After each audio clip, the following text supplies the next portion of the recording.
Hindi dahil sa political commentaries, kundi dahil sa utang ang nakikitang motibo sa pagpatay sa 24 anyos na pro-Marcos vlogger na si Alicia Lipata, aka Mima Alicia.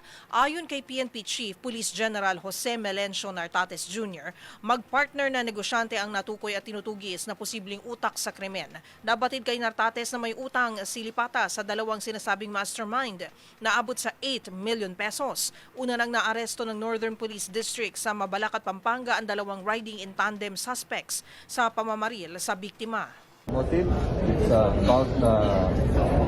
about the profession as well as they had personal grudge or personal disagreement na nagsimula sa utang.